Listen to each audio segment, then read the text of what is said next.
Bismillahir Rahmanir Rahim, walhamdulillahi rabbil alameen, wassalatu wassalamu ala rasulillahi wa ala alihi wa sahbihi ajma'in wa ba'd. So we're on hadith number 90, what are the major sins? And of course, we're going to see in the hadith, in any type of narration like this where the Prophet ﷺ is talking about the major sins, he's not saying that this is all of them.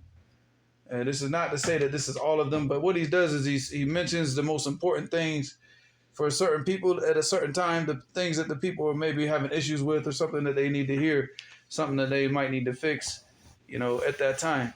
But of course, I mean, the number of major sins is quite numerous. And this is.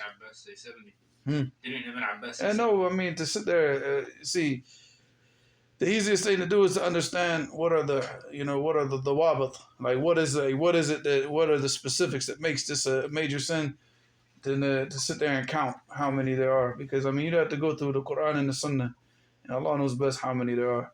So as far as the wabat and what the definition is, like the ulama, they said is هو أن كل ذنب ورد فيه حد في الدنيا أو وعيد في الآخرة من عذاب أو غضب أو عقاب أو تهديد أو لعن في كتاب الله أو في حديث رسول الله صلى الله عليه وسلم.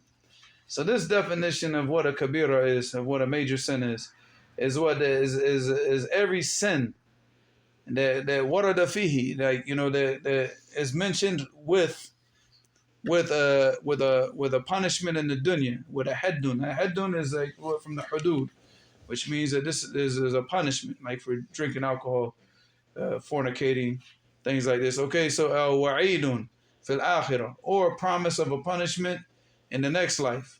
Min adabin, from punishment, aw ghadab, or for the anger of Allah subhanahu wa ta'ala, aw iqabin, or some type of bad consequence that comes from the sin of punishment, aw tahdeed, which is to be threatened, to be threatened with punishment, aw la'an, or a curse, and it comes in the book of Allah or in the hadith of the Messenger. So anything that falls under this category of a punishment or a promise of a punishment or threat of a punishment or anger of Allah or a curse of Allah or any of these, all of these, they make up what a kabira, a major sin is.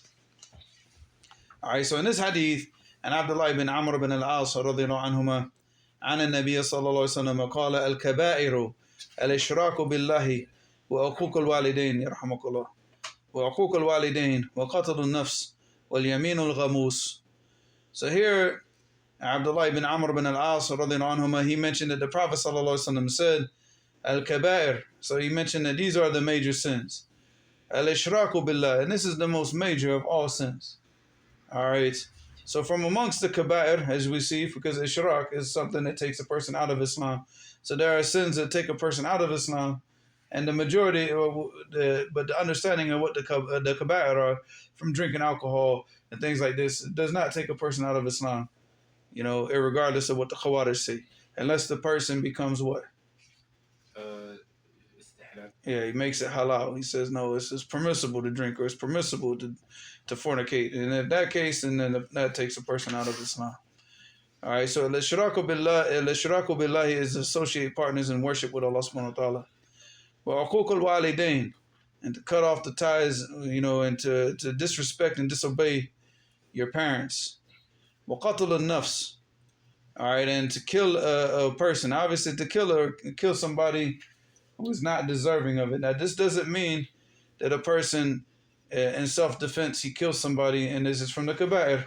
No, because we have a hadith in Sahih Muslim. One of the Sahaba, they said to the Prophet sallallahu alaihi wasallam, he said, "Yati rajulun yuridu ya'khudh mali." He said, a person comes to me and he wants to take my money. He said, فَلَا تُعْطِي. He said, then don't give him. He said, فَإِنْ قَاتَلَنِي فَقَاتِلْهُ. All right, and he said, if he fights me, he said, then fight him back, to protect your money. He said, فَإِنْ قَتَلَنِي فَقَالَ أَنْتَ فِي الْجَنَّةِ. And he said, if he kills me, he said, then you're in Jannah. He said, فَإِنْ قَتَلْتُهُ. And if I kill him, he said, فَهُوَ فِي النَّارِ. Then he's in the hellfire. So, I mean, this is not, this type of situation would not be considered a major sin because he's doing it in self-defense. Or if a person like the Wali al-Amr is killing a person who's transgressed and he's deserving of a punishment of death, and then in this case, no. But this is killing enough that, that Allah subhanahu wa ta'ala has made haram for this person to kill it. All right, you just can't go around like every single thing self-defense and killing the person, right? So. But if it is like something like self-defense or some reason, then that doesn't fall under this category. All right. Well, yamin al ghamus. Well, yamin al ghamus is what?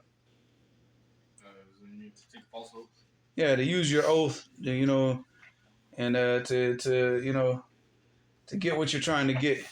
Even though like you're saying, wallahi, this is the best product. This is Rakam Wahid is the Yemeni say, this not. You're just saying wallahi, wallahi, wallahi, and this is, no. And or you're even taking the oath and that you're going to break it. Like for example, like sometimes when people they get caught up in with their wives, they get in trouble. They get caught, maybe they're talking to a girl and the wife gets angry. And then he goes up and he knows he's not going to do this. He knows he's not going to obey this oath. But said, wallahi, I will never do it again. Wallahi. And he takes this oath to do what? To get the trust of his wife, to get out of trouble. But in reality, what? He's lying. He has no intentions whatsoever. He knows he's going to talk to her. If he's not going to talk to her, he's going to talk to some other girl. But because obviously the person of desires is a person of desires. So I mean, whenever we take an oath and whenever we say stuff like this, we have to abide by it. I mean, any type of nadhr that we have to abide by it. Al-Yamin, we abide by it. We don't use this in line. So Allah Mustaan. Like I said, these are some of the major sins that he mentioned, and you'll find in another hadith that's going to come later in this book. You'll find that he mentions other major sins. But again, the major sins are anything that comes with a type of punishment or promise of a punishment, whether in this life or the next life, or anger or a threat or a curse, anything of that nature that is considered one of the major sins in Allah. That's where the